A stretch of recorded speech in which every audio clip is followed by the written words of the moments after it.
Hello everyone, నా పేరు వందన. నేను ఇది సిబిఎస్ఈ స్పర్శ్ హిందీ బుక్ భాగ్ 1ది చేస్తున్నాను, 9th క్లాస్ది. సో నేను ఆల్రెడీ ఫస్ట్ చాప్టర్ చేశాను. ఇది సెకండ్ చాప్టర్ ఏంటంటే బచంద్రి పాల్ది Mount Everest. It's very lengthy, so నేను అప్లోడ్ చేయలేదు. మీకు ఎవరికైనా అది డౌట్ ఉంటే నాకు చెప్పండి, అది కూడా అప్లోడ్ చేసి పెడతాను. సో నేను ఇవాళ మనం డైరెక్ట్గా థర్డ్ చాప్టర్ చేద్దాం. ఇది one of the most you know comedy, present comedy ఎలా మనం మాట్లాడుకుంటామో అలా రాశారు ఇతను. శరత్ జోషి అన్నీ అలాగే ఉంటాయి మ్యాక్సిమం స్టోరీస్. సో మీకు ఎవరికైనా ఇంట్రెస్ట్ ఉంటే చదవండి. డైలీ లైఫ్లో మనం ఎలా మాట్లాడుకుంటాం, ఒకరి మీద ఒకరు ఎలా సెటైర్లు వేస్తాము అని each and every part of the story and part of the అతను ఎక్కడ కూర్చున్నారో, దాని చుట్టుపక్కల ఎన్వైరన్మెంట్ ఎలాగుంది అది కూడా అతను చాలా స్పెసిఫై చేస్తారు అతని స్టోరీస్లో. ఓకే, సో ఈ స్టోరీ ఏంటంటే ఒక గెస్ట్ వీళ్ళ ఇంటికి వచ్చారు. ఈ గెస్ట్ ఇంటికి వచ్చిన అతను వెళ్ళటలే, ఇది ఇతని ప్రాబ్లం. సో ఎవరైనా గెస్ట్ అంటే ఒకరోజు 2 రోజులు ఉండాలి, కానీ మోర్ దెన్ 3 days ఉంటే మనమే కూడా ఫిక్స్ అయిపోతాం బాబా ఎప్పుడు వెళ్తారు అనేసి. ప్రతి మనిషి ఇంట్లోని ప్రతి హోస్ట్లు అందరూ, వెదర్ మదర్ అయినా ఫాదర్ అయినా కిడ్స్ అయినా ఎవరైనా. సో ఈ స్టోరీలో అలాగే ఇతని ఇంటికి ఒక గెస్ట్ వచ్చారు. ఇప్పుడు ఇతని బాధ ఏంటంటే ఒకరోజు ఉన్నారు, 2 రోజులు ఉన్నారు, ఈ 3వ రోజు 4వ రోజు అయినా అతను వెళ్ళటలేదు, ఏమీ చెప్పటలేదు ఎప్పుడు వెళ్తారని. ఎప్పటి వరకు ఇతను వీళ్ళని ఎంటర్టైన్ చేస్తారు, ఎంతగానో ఫైనాన్షియల్లీ ఆ టైంలో గెస్ట్లకి వీళ్ళు చేయాలి అంటే మినిమం అబవ్ మిడిల్ క్లాస్ వాళ్ళకి చాలా ఇబ్బంది ఉండేది కదా. సో ఇది చాలా స్పెసిఫై చేశారు కి they are middle class family. So అలాగా, సో ఎవ్రీథింగ్ మీకు చెప్తాను, వినండి. తుమ్ కబ్ జాओगे అతిథి. ఇక్కడ తుమ్ ఎందుకు స్పెసిఫై చేశారంటే ఇతను రెస్పెక్ట్ పోయింది ఇంకా అతని మీద, అతను వచ్చిన గెస్ట్ మీద. ఇంకా తుమ్ ఆప్ లేదు, తుమ్మే మీరు అని పోయింది, నువ్వు అనికి వచ్చారు ఇతను. సో आज तुम्हारा आगमन में के चतुर्थ दिवस पर यह प्रश्न बार बार मन में घुमड़ रहा है कि तुम कब जाओगे అతిథి. ఇవాళ 4th డే, చతుర్థ దివస్ అంటే 4th డే. నాకు ఇంకా నా బొర్రలో తిరుగుతున్నాయి, నేను ఇంకెప్పుడు వెళ్తావు, తుమ్ కబ్ జాओगे అతిథి అంటే ఇది రాసినప్పుడు ఆ గెస్ట్ వచ్చి 4 days అయింది. ఓకే, ఇది క్వశ్చన్ ఆన్సర్స్లో కూడా మీకు కొంచెం హెల్ప్ఫుల్ ఉంటుంది కాబట్టి నేను కొంచెం స్పెసిఫై చేస్తాను, అది మీరు వినండి. तुम जहाँ बैठे निसंकोच सिगरेट के धुआं फेंक रहे हो, उसके ठीक सामने एक कैलेंडर है, देख रहे हो ना. इसकी तारीखें अपनी सीमा से नम्रता की फड़फड़ाती रहती है. विगत तो 2 दिन में से मैं तुम्हारे दिखाकर तारीखें बदल रहा हूँ. तुम जानते हो अगर तुम्हें हिसाब लगाना आता है तो चौथा दिन तुम्हारे सत्ता अतीत का चौथा भारी दिन. సో ఈ ఫస్ట్ 4 లైన్స్లో ఏంటి ఎక్స్ప్లెయిన్ చేశారంటే, ఇది అతనితో చెప్పటలే, మనసులో అనుకున్న స్టోరీ ఇది. యాక్చువల్లీ మనసులో అతని వైపు చూసుకుంటూ చెప్తున్నారు. నేను వచ్చి నుంచి చూడండి, అప్పుడు ప్రతి డేట్ క్యాలెండర్ ఉండేది కదా అప్పుడులో, ఇప్పుడైతే మంత్ క్యాలెండర్లో. సో ఎవ్రీడే అవుతుంటూ కాగితం చింపుతూ ఉండేవారు. ఆ క్యాలెండర్ గురించి అతను మాట్లాడుతున్నారు. సో అతను అంటున్నారు, చూసావు కదా నేను వచ్చి ఇప్పటికి 2 పేజీలు చింపాను, అలా ఎగురుతూ ఉంటాయి, ఫ్యాన్ గాలికి ఎగురుతూ ఉంటున్నాయి అని చెంపుతున్నాను, నోటీస్ చేస్తున్నావు కదా, నేను 2nd డే చింపాను, 3rd డే చింపాను అని అంటున్నారు. విగత్ 2 दिन तुम्हारी देखा తారీఖే బదులు, నువ్వు వచ్చిన ఒకరోజు కాక మిగతా 2 days నుంచి నేను తారీఖు మారుస్తున్నాను, తారీఖు అంటే డేట్ మారుస్తున్నాను, నువ్వు ఎవరైనా నోటీస్ చేసావా అనుకుంటున్నారు. पर तुम्हें जानने की कोई संभावना प्रतीत नहीं होती, కానీ నీకు తెలుసుకోవడానికి కూడా నేను ఇంట్రెస్ట్ లేనట్టు ఉంది. लाखों मील लंबी यात्रा करने के बाद वे दोनों एस्ट्रोनॉट भी इतना समय चांद पर नहीं रुकते जितना समय तुम एक छोटी सी यात्रा कर मेरे घर आए हो. అంటే మీల్ ఆస్ట్రోనాట్స్ అక్కడికి వెళ్ళినా, స్పేస్లో వెళ్ళినా అన్ని రోజులు ఉండిపోరు, మళ్ళీ వాళ్ళ ఇంటికి వాళ్ళు వెళ్ళిపోతారు. నువ్వు ఆ మాత్రం యాత్ర చేసి మా ఇంట్లో వచ్చి కూర్చున్నా ఇప్పటికీ కదలటం లేదు అని ఇతను అనుకుంటున్నారు. जितने समय छोटे तुम अपने भारी चरण कमलों का छाप नारे ज़मीन पर अंकित कर चुके हो. तुम्हें एक अतरंग निजी संबंध मुझसे स्थापित कर लिया. तुमने मेरी आर्थिक सीमाओं को बेंजनी चट्टान देख ली. तुम मेरी काफ़ी मिट्टी खोद चुके हो. अब तुम लौट जाओ अतिथि. तुम्हारे जाने के लिए उच्च समय अर्थात हाई टाइम. क्या तुम्हें तुम्हारी पृथ्वी नहीं पुकारती. సో ఇది నేను ఫ్రస్ట్రేట్ అయిపోయి ఉన్నారంటే, చరణ్ కమల్ అంటే నీ పాదాలు తెచ్చి ఇక్కడ ప్రింట్ అయిపోయింది మా ఇంట్లో, నీ పాదాలు ప్రింట్ అయిపోయి అయినా నువ్వు కదలటలేదు. అతనికి నిజీ సంబంధం ముగిస్తాను. నాకు అనిపిస్తుంది నీకు ఏదో తెలియనట్టు నాతో రిలేషన్స్ ఫామ్ అయిపోయినట్టున్నాయి నీవి. నా ఫైనాన్షియల్ ప్రాబ్లమ్స్ నీకు తెలిసిన అన్ని కష్టాలు నావి, చట్టానంటే మౌంటైన్ లాంటి కష్టాలు ఉన్నాయి నాకు, అయినా ఇవన్నీ కూడా నువ్వు ఏమీ పట్టించుకోవట్లేదు. పట్టించుకోవట్లేదు. తుమ్ మేరీ కాఫీ మిట్టీ ఖో చుకే హో. నాకు చాలా మట్టి తవ్వి తవ్వి అంటే మట్టి తవ్వి అంటే డబ్బు తీసి తీసి ఇతను ఇంక నాకు లేదు, నాకు అంత స్తోమత లేదని చెప్పేస్తున్నారు. అబ్ తుమ్ లౌట్ జాओ, ఇంక నువ్వు వెళ్ళిపో. తుమ్హారే జానే కే లియే ఉచ్చ సమయ అర్థాత్ హై టైం అంటే ఇతను ఇది ఉచ్చ సమయం అంటే హై టైం అంటే స్పెషల్ టైం కూడా వచ్చింది ఇది, నువ్వు ఇంక వెళ్ళిపో, నీ నీ భూమి నీకు పిలవట్లేదా అని అడుగుతున్నారు. उस दिन जब तुम आए थे मेरा हृदय किसी अज्ञात आकांक्षा से भड़क उठा था. ఆ రోజు నువ్వు వచ్చినప్పుడు నేను చాలా ఎక్సైటెడ్ అయ్యాను. అబ్బా మా ఇంటికి కూడా వచ్చారని. అందరు కहीं मेरा बटुआ कांप गया. అందరు మేరా బటువా కాంప్ గయా అంటే బటువా అంటే జెంట్స్ క్యారీ చేసిన పర్స్కి వాలెట్కి బటువా అంటారు. అందరంటే నా పర్స్ ఎక్కడ ఉంటుంది, జేబులో ఉంటుంది కదా, జేబులో వాలెట్ కూడా ఇలా షివర్ అయిపోతున్నది, ఇంక డబ్బులు తీయలేకపోతున్నాను నేను అని. उसके बावजूद एक स्नेह भीगी मुस्कुराहट से साथ ही तुमने गले मिले थे और मेरी पत्नी ने तुम्हें सादर नमस्ते किया था. అయినా నువ్వు వచ్చినప్పుడు నువ్వు చాలా చిన్న స్మైల్ ఇచ్చినా నేను చాలా ఆప్యాయతగా నీకు ఇన్వైట్ చేసి, నా వైఫ్ కూడా నీకు చాలా విష్ చేసి నీకు ఇన్వైట్ చేశాం మా ఇంట్లోకి. तुम्हारे सम्मान में अतिथि हमने रात भोजन के एकाएक उच्च मध्यम वर्ग के डिनर का में बदल दिया था. एक नॉर्मल मिडिल లైఫ్ డిన్నర్ కన్నా డిన్నర్ అంటే ఏంటి వీళ్ళ కోసం అప్పట్లో డిన్నర్ ఏంటంటే ఏదో వెరీ స్పెషల్ వంటలు చేసినప్పుడు. సో ఒక మిడిల్ క్లాస్ ఫ్యామిలీ ఒక హై లెవెల్ డిన్నర్ నీకు ఆర్గనైజ్ చేసి నువ్వు వచ్చావనేసి. हमने रात को भोजन तुम्हें स्मरण होगा कि 2 सब्जियां रायता के अलावा अपने मीठा भी बनाया था. అంటే చూడండి, మన రోజు డైలీ లైఫ్లో మేము 2 కూరలు 3 కూరలు స్వీట్ డిష్లు చేసుకోం కదా, కానీ ఇతను చెప్తున్నాను నువ్వు వచ్చావు కాబట్టి 2 కూరలు చేసాం, రైతా కూడా చేయించాను నేను, స్వీట్ కూడా చేయించాను. ఇస్ సారే ఉత్సాహ సే లగన్ కా మూల్ ఏక్ ఆశా థీ. ఇవన్నీ ఎందుకు చేసాము, ఒక ఆశ, నువ్వు ఇవాళ వచ్చావు आशा थी कि दूसरे दिन किसी रेल की शानदार మెహమానవాజీ की छाप अपने हृदय में ले तुम चले जाओगे. మేము ఇవన్నీ ఎందుకు చేసామంటే రేపు నువ్వు అలాగే వెళ్ళిపోతావు, అట్లా వెళ్తున్నప్పుడు మా గురించి నీకు మంచి ఒక ఇంప్రెషన్ క్రియేట్ అయ్యి ఉంటుంది కి వీళ్ళు ఎంత బాగా మాకు చూశారు అనేసి నువ్వు అనుకుంటావు. ఇంత మేము బెస్ట్ ఆఫ్ బెస్ట్ నీకు అన్ని సౌకర్యాలు ఇచ్చాము అని అంటున్నారు. हम तुमसे रुकने के लिए आग्रह करेंगे मगर तुम नहीं मानोगे और एक अच्छी अतिथि की तरह चले जाओगे. మేము నువ్వు ఉండు అంటాం కానీ నువ్వు వెళ్ళిపోతావు, నువ్వు మంచి గెస్ట్ లాగా నీ టైంకి వచ్చి నీ టైంకి వెళ్ళిపోతావు, మేము కూడా మంచి హోస్ట్ లాగా చిన్న స్మైల్తో నీకు టాటా బాబాయ్ చెప్తాం అనేసి. दूसरे दिन भी तुम अपने अतिथि सुलभ मुस्कान के लिए घर में ही बने रहे. అది ఫస్ట్ జరిగింది. ఫస్ట్ డే మార్నింగ్ నువ్వు వెళ్ళిపోతావు అనుకున్నాను, అవలే. మరి సెకండ్ డే కూడా నువ్వు ఆ చిన్న స్మైల్తోనే మా ఇంట్లో అలా తిరుగుతున్నావు. హమ్నే అప్ని పీడా పీలి అంటే బాధ మింగేసుకున్నాం మేము. और प्रसन्न बने रहे. అయినా నీ మొహం మీద మేము ఎప్పుడు నవ్వుతూనే ఉన్నాం. स्वागत सत्कार के जिस उच्च बिंदु पर हम तुम्हें ले जा चुके थे वहाँ से नीचे उतर हमने फिर दोपहर का भोजन को लंच के गरिमा प्रदान की और रात्रि को तुम्हें సినిమా దికాయా. అంటే ఇప్పుడు ఎవరైనా వచ్చినప్పుడు మనం ఫస్ట్ డే ఫుల్ టు అన్నీ పెట్టిస్తాం మన ఇంట్లోనే అన్నీ, కానీ సెకండ్ డే నుంచి అలా తగ్గిపోతుంటాం కదా. అలాగే ఇతను కూడా చెప్తున్నారు, నువ్వు ఆ రోజు నెక్స్ట్ డే మార్నింగ్ నువ్వు వెళ్ళిపోతావేమో, మనం నీకు డిన్నర్ ఆర్గనైజ్ చేస్తాము, కానీ మేము ఇంకా ఒక స్టెప్ కింద దిగిపోయాం. ఇంక లంచ్ టైంకి మేము మామూలు అప్పుడు కూడా మా బెస్ట్ ఆఫ్ బెస్ట్ లంచ్ వండి నీకు పెట్టాం, రాత్రి నీకు సినిమా చూపించాం.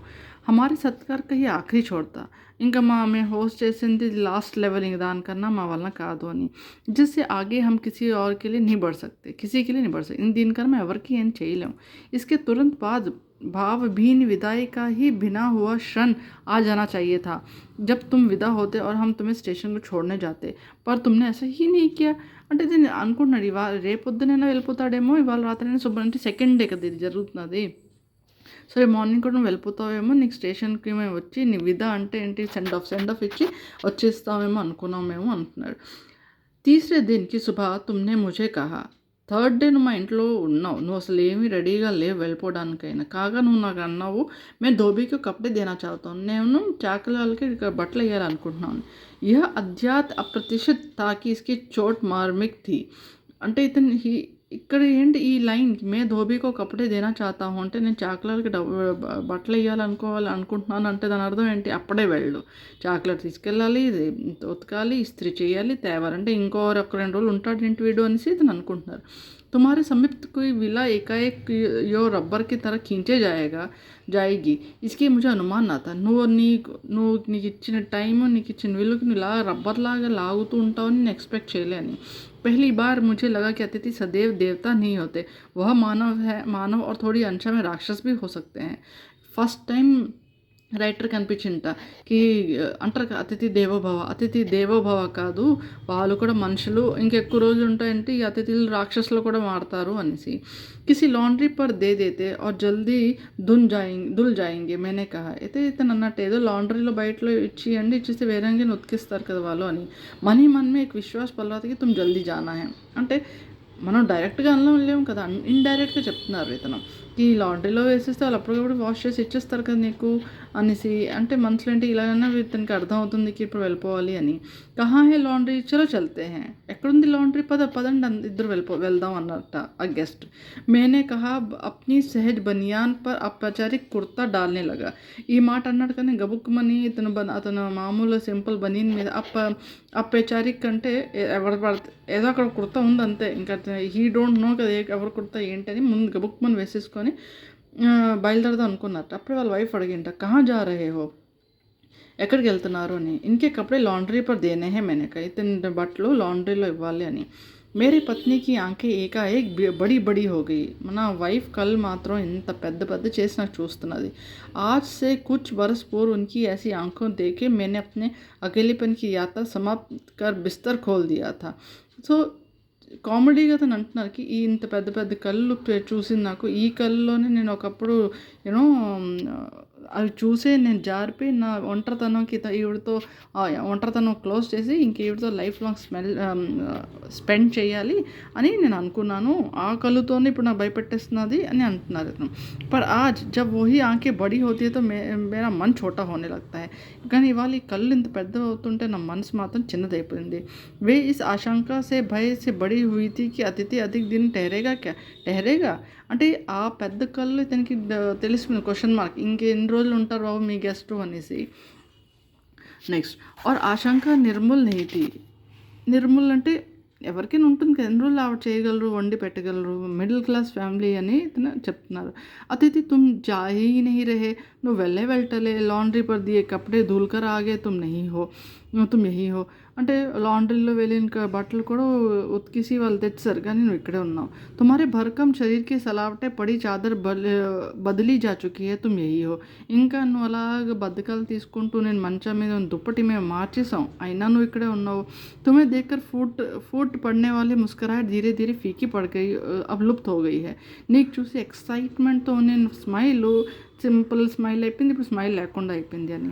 ठहाकों से रंगीन गुब्बारे जो कल तक इस कमरे के आकाश में उड़ते थे वह दिखाई नहीं पड़ते. గెస్ట్లు వస్తే మనం బెలూన్స్ పెడతాం కదా, ఇతను కూడా అతను వెల్కమ్ చేయడానికి పెద్ద బెలూన్స్ పెట్టారట. అవి కూడా బెలూన్ నుంచి గాలిపోయి అలా పడున్నాయట. बादशी से उछलती हुई गेंद चर्चित की क्षेत्र में सभी कोने में टप्पा खाकर फिर सेंटर पे आकर चुप पड़ी थी. మనం మాట్లాడడానికి ప్రతి మాట మాట్లాడేసాం, ఇంకా ఏమిటి ఉన్నాయి అంటే ప్రతి కోనే అంటే కార్నర్, ఒక ఏ విషయంలోనైనా ప్రతి top to bottom every corner నేను మాట్లాడేసుకున్నాను, ఇంకేమీ లేదు మాకు మాట్లాడుకోవడానికి. అబ్ ఇస్సే నా తుమ్ హిల్ రహే హో నా మే, ఇంక ఇక్కడి నుంచి నువ్వు కదలటలే నేను కదలటలే. कल मैं ये उपन्यास पढ़ रहा हूँ, फिर तुम फिल्मी पत्रिका के पन्ने पलट रहे हो. నేను నా ఉపన్యాసం అంటే తన బుక్స్ చదువుతున్నాను, నువ్వు మాత్రం నీ ఫిల్మీ పత్రిక అంటే న్యూస్ పేపర్లో మిడిల్ పేజ్లో ఇది ఉంటుంది కదా ఫిల్మ్ ఇండస్ట్రీ గురించి, అది నువ్వు చదువుతున్నావు, అదే సేమ్ 3 రోజు ఇదే రొటీన్లో ఉన్నావు అనేసి. శబ్దం కా లేన్ దేన్ మిట్ గయా హే అంటే ఇంకా మాట్లాడుకోనికి నువ్వు మాట్లాడితే నేను మాట్లాడితే అవి కూడా తగ్గిపోయింది. చర్చాక విషయ చుక్ గయా హై అంటే ఏదైనా మాట్లాడాలని టాపిక్ కూడా లేదు. మ్యాక్సిమం ప్రతి టాపిక్ మేము మాట్లాడేసుకున్నాం. పరివార్ బచ్చే నౌకరీ ఫిల్మ్, ఫ్యామిలీ పిల్లలు ఉద్యోగం ఫిల్మ్లు, రాజనీతి రిష్తేదార్ తబాద్లే, రాజనీతి పొలిటిక్స్ రిలేటివ్స్ తబాదలే అంటే పెద్ద ఈ ఆఫీసర్స్ గురించి, పురాణే దోస్త్ పరివార్ నియోజన్, పాత ఫ్రెండ్స్ గురించి, ఫ్యామిలీ ఈవెంట్స్ గురించి, మెహంగాయి అంటే కాస్ట్ల గురించి, సాహిత్య అంటే మనకి ఇక్కడ ఆల్ టైప్ ఆఫ్ స్టోరీస్ అన్నీ మాట్లాడేసుకున్నాం. అండ్ और यहाँ तक कि అంటే मैक्सिमम అండ్ आंखें मार मार के हमारी पुरानी प्रेमिकाओं के जिक्र भी कर लिया. అంటే కన్ను కొట్టి కొట్టి మనం ఒకరి గురించి ఒకరు పాత లవర్స్ అంటే వీళ్ళు అప్పుడు యంగ్ ఉన్నప్పుడు గర్ల్స్ గురించి కూడా మాట్లాడేసుకున్నాం. కామ్ నెమ్మదిగా సోహదార్ అబ్ షనే షనే బరియాత్ మే రూపాంతరిత్ హో రహా థా. ఇంకా సోహదార్ అబ్ షానే అంటే ఇంకా ఒక్కొక్కటి మ్యాక్సిమం వీళ్ళకి మాట్లాడుకోవడం తగ్గిపోయాం ఆ మాటలు. సో ఎందుకంటే ఎన్ని రోజులు మాట్లాడతారు ఇప్పుడు వచ్చిన గెస్టులతో, మ్యాక్సిమం ఆల్ టాపిక్స్ కవర్ చేయిస్తారు వీళ్ళు. भावनाएं गलियां के स्वरूप प्रहन कर रही थी कि तुम जा नहीं रहे, किसी आदर्श गोंद से तुम्हारे व्यक्तित्व का यहाँ चिपक गया है. मैं इस भेद को सपरिवार नहीं समझ पा रहा हूँ. సో ఇతనికి అసలు అర్థం అవట్లేదు. ఇతను ఎందుకు వెళ్ళటలే, ఏ విషయం కూడా చెప్పలేదు ఎందుకు మాకు, నువ్వు ఎప్పుడు వెళ్తావు, మేము ఇప్పుడు వెళ్తాను, ఏమీ మాకు చెప్పలేదు. ఇంకా వ్యక్తిత్వం అంటే ఇక్కడ ఏకంగా గమ్లాగా అంటికిపోయి ఉన్నాడు వీడు, ఏ విషయం కూడా చెప్పలేదేమి అని. బార్ ఏ ప్రశ్న ఉట్ రహా థా కి తుమ్ కబ్ జాओगे అతిథి. మాట నా మనసులో మాత్రం చూసిన ప్రతిసారి ఇతను ఎప్పుడు వెళ్తారు, ఇంకా నువ్వు ఎప్పుడు వెళ్తావనే ఉన్నట్ట. కల్ పత్నిని ధీరే से पूछ भी लिया कि कब तक टिकेंगे, ఇంకెన్ని రోజులు ఉంటారు ఇతను. ఇంకోటి వైఫ్ కూడా అడిగేసింది. మే తో ఆజ్ కిచడి బనా రహీ. అయిపోయింది ఇంక వీళ్ళు హోస్ట్ అతనికి ఇన్వైట్ చేసి నేను ఇంపార్టెన్స్ ఇవ్వడం అంతా అయిపోయింది. కిచడీలో దిగిపోయారు. అంటే ఏంటి, కిచడీ చేస్తారు కదా, అన్నంని పెసరపప్పు వేసి కూరలు. ఇంకా అంటే ఒక మిడిల్ క్లాస్ ఫ్యామిలీ దేనికన్నా వాళ్ళు కూడా మెయింటైన్ చేయలేరు ఎవరికైనా. సో వాళ్ళు కూడా ఇంకా డే బై డే ఇంకా నార్మల్ లైఫ్లో దిగిపోయారు. వాళ్ళు కూడా గెస్ట్ అని ఇంపార్టెన్స్ లేక ఇవ్వలేక ఆవిడ సట్ ఇంకేమీ చేయలేని వాళ్ళు కిచడీ చేస్తాను, కొంచెం లైట్ వెయిట్ కూడా ఉంటుంది, మంచిది కూడా అనేసి. ఏదన్నా సరే బనావో చేసి మరి ఇంకేంటి. సత్కార్కి ఉష్మా సమాప్త్ హో రహీ. అంటే రెస్పెక్ట్కి ఉష్మా అంటే ఒక మనకు లెవెల్, ఒక లిమిట్ తగ్గిపోయి ఉంది. డిన్నర్ సే చల్లైతే కిచడీ పే ఆగే. డిన్నర్ స్టార్ట్ చేసిన వాళ్ళు కిచడీలో దిగిపోయి అందరూ. అబ్ భీ అగర్ తుమ్ అప్నే బిస్తర్ को गोल का रूप नहीं प्रदान करते हो तो हमें उपवास का जाना होगा. ఇంకా నువ్వు డిన్నర్ నుంచి కిచడీకి వచ్చాము, ఇంకా నీ బెడ్ రోల్ చేసుకొని పక్కన నువ్వు వెళ్ళలేదంటే ఇంకా మేము అందరూ ఉపవాసంలో దిగిపోతాం అనేసి ఏదని చెప్తున్నారు. తుమ్హారీ మేరే సంబంధ్ ఏక్ సక్రమణ కే దౌర్ సే గుజర్ రహా హై. నీది నాది రిలేషను ఒక వెరీ థిన్ లైన్లో నడుస్తున్నది. ఎవరైనా ఒక మాట అన్నారంటే ఇతను ఎప్పటికైనా గెస్ట్లు నేను వెళ్తాను అంటారేమో అని చూస్తున్నారు ఇతను. అందుకనే తుమ్హారే జానే కా చర్మ షన్ హే తుమ్ జాओ నా అతిథి. ఇంకా నీకు ఇక్కడ ఉన్న రోజులు అయిపోయి ఇంకా టైం అయిపోయింది, నువ్వు వెళ్ళు అనేసి. తుమ్హే యహా అచ్చా లగ్ రహా హై నా మే జాన్తా హూ. నీకు ఇక్కడ చాలా హ్యాపీగా ఉన్నావు నాకు తెలుసు. दूसरों के यहाँ अच्छा लगता है. अगर बस चलता है तो सभी लोग दूसरों के यहाँ रहते, पर ऐसा नहीं हो सकता. అంటే మనం ఇంకోళ్ళ ఇంటికి వెళ్తే అబ్బా ఎంత బాగుందో, వాళ్ళ ఇల్లు ఎంత బాగుందో, వాళ్ళు ఎంత మంచి వంటలు చేస్తున్నాం ఇన్ని అనుకుంటాం కదా. అదే అంటున్నారు అయితే మనం ఇంకోళ్ళ ఇంటికి వెళ్తేనే మనం హ్యాపీగా ఉంటాం, మన ఇంట్లో ఎవరు మనం హ్యాపీగా ఉండం, చాహే పేరెంట్స్ అయినా పిల్లలైనా. అప్నే ఘర్కి మాతాకి గీత్ ఇసి కారణ్ గాయే గయే హై. అందుకనే ఎవరు వాళ్ళ ఇల్లు గురించి మంచి మాటలు అలాగే చెప్తారు. ఒకరోజే బాగుంటుంది, మనీళ్ళే మన అలా ఒకళ్ళ ఇంటికి వెళ్ళి 2 రోజులు 3 రోజులకి అమ్మ ఎన్ని రోజులు అలాగే ఉంటామని మనం అనుకుంటాం కదా. అది హోమ్ ఇసి కారణ్ స్వీట్ హోమ్ कहते हैं. హోమ్ అంటే ఇల్లు కదా, మీకు తెలుసు కదా, ఇంటికి స్వీట్ హోమ్ అంటారు. అందుకనే ఇప్పుడు దూసరోంకి హోమ్కు స్వీట్నెస్కి కాటనేగా దొరుకుతా है. కానీ మనకి స్వీట్ హోమే అంటాం, కానీ మనం ఇంకోళ్ళ ఇల్లుకి ఓవర్ స్వీట్గా చూస్తాం. ఇంకో వాళ్ళు ఎంత బాగుందంటే ఒక ఎక్సైట్మెంట్లో ఒక ఏదో డిఫరెంట్ డ్రీమ్లోనే ఉంటాం. వాళ్ళు కూడా మనలాగే ప్రాబ్లమ్స్ ఫేస్ చేస్తారు, కానీ మనం అవన్నీ చూడం, వాళ్ళు మంచివే చూస్తాం. ఎవరింట్లో ఫ్యామిలీ ప్రాబ్లమ్స్ అంటే మనం మా ప్రాబ్లమ్సే మనకు సాల్వ్ అవ్వట్లేదు, మేము ఎందుకు వాళ్ళు చూస్తాం, ఓన్లీ హ్యాపీ థింగ్సే చూస్తాం ఎవరికైనా. అలాగే ఇక్కడ కూడా तुम यहाँ अच्छे लग रहे हो, पर सोचो प्रिया कि शराफत की कोई चीज़ होती है. गेट आउट भी एक वाक्य है जो बोल जा सकता है. నువ్వు ఆలోచించు, నీకోసం నువ్వు మంచివాడివి, షరాఫత్ అండ్ పేషెన్స్, రెస్పెక్ట్‌కి ఒక లిమిట్ ఉంటుంది. ఇంక నీకు గెట్ అవుట్ అనేస్తే ఆ గెట్ అవుట్ వర్డ్ ఏదైనా కాదు కదా నీకు అనేడానికి అని. अपने खराटे से एक और रात गुजायमन करने के बाद कल जो किरण तुम्हारे बिस्तर पाएगी वह तुम्हारे ये आगमन के बाद 5वां सूर्य की परिचित करनी होगी. అంటే ఇప్పుడు చెప్తున్నాను, నువ్వు అలా గొర్రెలు పెట్టుకొని పడుకుంటావు కదా, సో నెక్స్ట్ మార్నింగ్ నువ్వు లేచినప్పుడు నీ బెడ్ మీద వచ్చిన సన్ రేస్ 5వ రోజు సన్ రేస్ అనేసి, అంటే 5 days అయిపోయింది అతను వచ్చి, 5th మార్నింగ్ ఇది. आशा है ये वह तुम्हें चूमेगी और तुम घर लौटेंगे संपूर्ण निर्णय లేవుగా कि డెఫినెట్గా సన్ రైజ్ నీ మొహం మీద పడి నీ జ్ఞానోదయం అయ్యి నువ్వు మీ ఇంటికి వెళ్ళిపోతావు అనేసి ఇతను హోప్లో ఉన్నారు. మేరీ సహనశీలత కా అంతిम सुबह होगी. నాకు పేషెన్స్ లిమిట్కి అది లాస్ట్ డే. ఇంకా उसके बाद तो स्टैंड ही नहीं कर सकूँगा ఇంకా और लड़खड़ा जाऊँगा.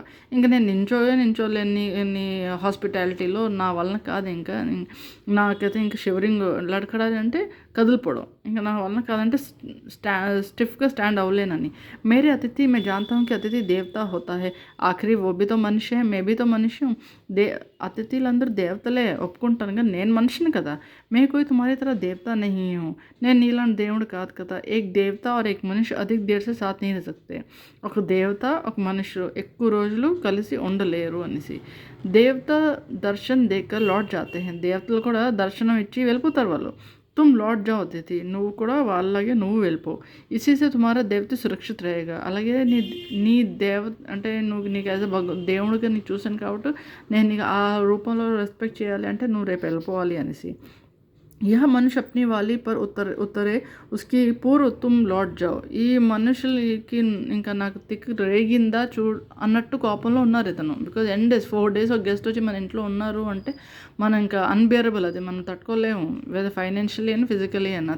అమ్మలందరూ ఇంక వెక్స్ అయిపోతారు, పిల్లలందరూ స్కూల్కి వెళ్ళినని పేచికలు పెడతారు, తండ్రికి ఫైనాన్షియలీ అది వస్తుంది. సో ఎవ్రీ ఆస్పెక్ట్ అది కష్టమే. ఒక గెస్ట్లు వచ్చి ఎన్ని రోజులు ఉండిపోయి మళ్ళీ ఏమీ చేయకుండా అలాగా కూర్చొని పేపర్ చదువుతూ తింటూ అది చూడడానికి చాలా ఇరిటేటింగ్గా ఉంటుంది ఇంట్లో వాళ్ళకి. ఉఫ్ తుమ్ కబ్ జాओगे అతిథి, అబ్బా నువ్వు ఇంకెప్పుడు వెళ్తావు అని. స్టోరీ చాలా బాగుంది. డైలీ మనం ఫేస్ చేసిన ప్రాబ్లమ్స్ ఇలాంటివి. సో ఈ స్టోరీ మీ క్వశ్చన్ ఆన్సర్స్ కూడా నేను రాసి పెడతాను మీకు కావాలంటే. కానీ చాలా अतिथि कितने दिन तक लेकर के घर में रहा था అంటే ఆల్రెడీ 5th day మార్నింగ్ కాబట్టి 5 days. कैलेंडर की तारीखें किस तरह फड़फड़ा रही थी.